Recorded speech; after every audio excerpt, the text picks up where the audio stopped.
The 5 precepts are not commandments imposed by a higher power, but rather living commitments we take upon ourselves, a compass to navigate the vast ocean of human experience. They arise from the Buddha's insight into the causes of suffering and the path to freedom, serving as practical expressions of compassion and wisdom.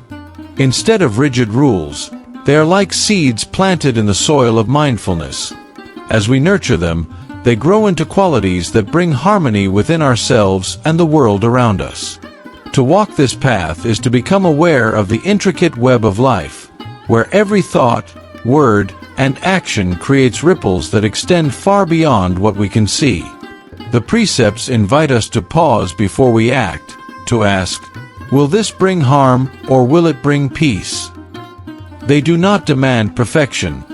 Rather, they guide us toward deeper awareness of the consequences of our actions. Living mindfully with the precepts transforms ordinary moments into opportunities for practice. Buying groceries becomes an act of ethical choice. A conversation becomes a chance to speak with kindness, and a simple meal becomes an expression of gratitude for the life that sustains us. In this way, the 5 precepts are not burdens to carry, but lanterns that light the way toward a life of clarity, kindness, and liberation. They remind us that the path to awakening begins not in grand gestures, but in the quiet, consistent care we bring to each moment. The first precept, to refrain from taking life, is rooted in the deep recognition that all beings treasure their existence. Whether it is a tiny insect or a human being, each has its own struggle, its own longing to continue living. By committing to this precept, we align ourselves with the universal flow of compassion, refusing to become a cause of fear or suffering for others. In practice, this means more than simply avoiding acts of killing. It calls us to cultivate a heart that reveres life in all its forms. We become mindful of the subtle ways in which we might cause harm, through carelessness, neglect, or even indifference. This precept encourages us to protect, nurture, and support life whenever we can, transforming our presence into one of safety and trust. This does not mean we can avoid all harm in the complex dance of life. Even as we walk on grass, unseen insects may be harmed. As we eat, life is transformed into sustenance. The essence of the precept lies in intention. When our actions arise from compassion and our choices aim to minimize harm, we are living its spirit. Over time, observing this precept softens the heart. We may find ourselves rescuing a trapped insect rather than killing it, or feeling a deeper gratitude for the food on our plate, knowing it is a gift of life. In honoring life, we also learn to honor our own. The second precept, to refrain from taking what is not given, goes beyond the obvious act of stealing. It is a call to live with integrity, respect, and gratitude for what we have, while honoring the boundaries and possessions of others. When we take what is not freely offered, we create mistrust, sow seeds of greed, and fracture the delicate web of human connection. In the Buddhist understanding, this precept applies not only to material things but also to time, energy, and ideas. Taking credit for another's work, monopolizing someone's attention without regard, or exploiting shared resources all fall within its scope. Each time we act with a mindset of entitlement or selfish gain, we distance ourselves from contentment and feed the restless hunger of craving. Living this precept is also an invitation to cultivate generosity. When we give freely, whether it is an object, our attention, or our skills, we counteract greed and open our hearts. We begin to see that true wealth is not measured by what we accumulate, but by the kindness and trust we foster. Mindful consumption is another aspect of this practice. Before making a purchase or taking something, we pause and ask, do I truly need this? Was it offered in fairness? This awareness nurtures both simplicity and responsibility. By respecting what is given and refraining from what is not, we create a life rooted in gratitude and free from the burden of dishonesty. The third precept, to refrain from sexual misconduct, is about honoring trust, respect, and responsibility in our relationships. In Buddhist ethics, sexuality is not seen as something shameful or impure. Rather, it is a natural expression of human connection. But when desire is guided by selfishness, deception, or exploitation, it becomes a source of harm, leaving behind pain and broken trust. This precept asks us to consider the impact of our actions on others' hearts and lives. It includes avoiding relationships that involve deceit, coercion, betrayal of commitments, or taking advantage of vulnerability. At its heart, it is about cherishing the dignity and well-being of others as much as our own. In a broader sense, the practice also involves awareness of how we relate to desire itself. Desire can cloud judgment, leading us to act in ways we later regret. By meeting desire with mindfulness, we can experience intimacy that is based on mutual care, openness, and respect, rather than on impulse or possession. Keeping this precept does not mean suppressing love or connection. It means cultivating relationships where trust can flourish, where boundaries are honored, and where affection is expressed without causing harm. Such relationships become a field for compassion, joy, and emotional safety. When love is grounded in integrity, it becomes a path not only of happiness but of spiritual growth. The fourth precept, to refrain from false or harmful speech, is a recognition of the immense power our words hold. Words can build bridges of trust or ignite fires of division. They can soothe pain or deepen wounds. In the Buddhist view, speech is not merely a tool for communication. It is an extension of our mind and heart. What we say reveals our intentions, our awareness, and our compassion, or lack thereof. This precept calls us to avoid lying, gossiping, harsh speech, and divisive talk. It asks us to notice not only what we say, but why we say it. Are we speaking to help, to heal, to connect, or to control, to harm, to elevate ourselves at another's expense?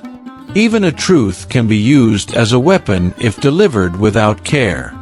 Mindful speech is not about silence or self-censorship. It is about speaking with clarity and kindness. It involves listening deeply before responding, choosing words that foster understanding, and knowing when silence itself may be the most compassionate choice. As we practice this precept, we may find that our conversations become slower, more intentional. We learn to taste our words before offering them, to ensure they carry nourishment rather than poison. In doing so, we create a climate of trust, one where truth is spoken not as a blade, but as a balm. The fifth precept, to refrain from intoxicants, is often misunderstood as a mere prohibition against alcohol or drugs. In truth, it is far deeper. It is a commitment to safeguarding the clarity and stability of the mind. Intoxicants cloud our awareness, weaken our capacity for wise judgment, and make us more likely to act in ways that bring harm to ourselves and others. In the Buddhist path, mindfulness is our most precious tool, and intoxicants erode it. When the mind is clouded, we lose the ability to see things as they truly are. Even small lapses in awareness can lead to careless words, reckless actions, and broken relationships. This precept is an act of protection, for our own mind and for the safety of those around us. But intoxicants are not limited to substances. In modern life, distractions like compulsive entertainment, overconsumption of media, or addictive behaviors can also numb the mind and pull us away from presence. Practicing this precept means noticing what dulls our awareness and making conscious choices to avoid or limit those influences. Living with a clear mind allows us to meet life with openness, stability, and compassion. We can experience joy without intoxication, peace without escape, and clarity without distortion. The fifth precept invites us to protect our awareness as we would guard a flame in the wind, because when mindfulness burns steadily, it lights the way toward freedom. Living the five precepts is not about retreating from the world. It is about engaging with it more fully and more wisely. Each precept becomes a living thread woven into the fabric of our daily life, guiding our choices in the marketplace, in conversations, in relationships, and even in the quiet of our own thoughts. In the rush of modern life, it is easy to forget these commitments. We may find ourselves tempted to cut corners, speak without care, or act from impulse rather than intention. But each moment offers a chance to return, to pause, breathe, and remember the path we have chosen. This is where the precepts come alive, not as abstract ideals, but as practical tools for navigating real situations. Choosing compassion over harm may mean helping a struggling stranger, or simply refraining from a sarcastic comment. Respecting what is given might involve honoring someone's time by arriving punctually. Integrity in relationships could mean being honest about our feelings instead of hiding behind pretense. Mindful speech might look like listening more than speaking. Protecting clarity of mind could be as simple as turning off a device when it begins to consume us. Over time, these small acts accumulate, transforming the way we move through the world. We begin to notice a quiet joy in living ethically, a sense of ease that comes from knowing our actions are aligned with our deepest values. The precepts are not separate from daily life. They are daily life, lived with awareness. The five precepts are often mistaken for moral boundaries meant to restrict us, but in truth, they are a path to freedom. Each precept loosens the grip of greed, hatred, and delusion, the very roots of suffering. By practicing them, we are not merely avoiding harm. We are cultivating a mind that is spacious, compassionate, and unshakable. When we refrain from taking life, we plant the seeds of compassion. When we respect what is given, we foster contentment. When we act with integrity in relationships, we build trust and harmony. When we speak truth with care, we nurture understanding. When we protect the clarity of our mind, we safeguard wisdom itself. Each precept supports the others, forming a strong foundation for the Eightfold Path and the journey toward awakening. The liberation they point to is not distant. It begins in the present moment. When we act with mindfulness, we are already free from the forces that would lead us astray. Over time, this freedom deepens, allowing us to meet life's challenges with equanimity and to extend compassion to all beings, without exception.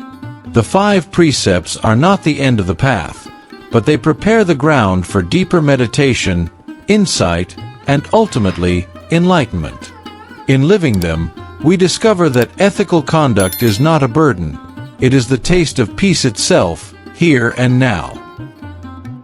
As the day draws to a close, imagine yourself sitting in a quiet place, the air still and calm around you. You have walked through the teachings of the five precepts, each one like a gentle stepping stone across the river of life. These are not rules etched in stone, but living companions, reminders that every action, word, and thought shapes the path beneath your feet. In the soft light of evening, reflect on how these commitments are not about restriction, but about opening the heart. They are keys that unlock a life of clarity, kindness, and trust. When you choose not to harm, you protect the fragile beauty of life. When you take only what is given, you stand in gratitude. When you act with integrity in relationships, You create bonds rooted in respect. When you speak with care, you weave peace into the fabric of the world. And when you keep the mind clear, you remain awake to the miracle of each moment. The journey is not about perfection. It is about returning, again and again, to awareness. Some days will be harder than others, but every moment offers the chance to begin anew. As you rest now, let your breath be steady, your mind unburdened. Feel the quiet joy of knowing you are walking a path that benefits not only yourself, but all beings. In the stillness, the seeds you have planted will grow, and in their time, they will blossom into peace.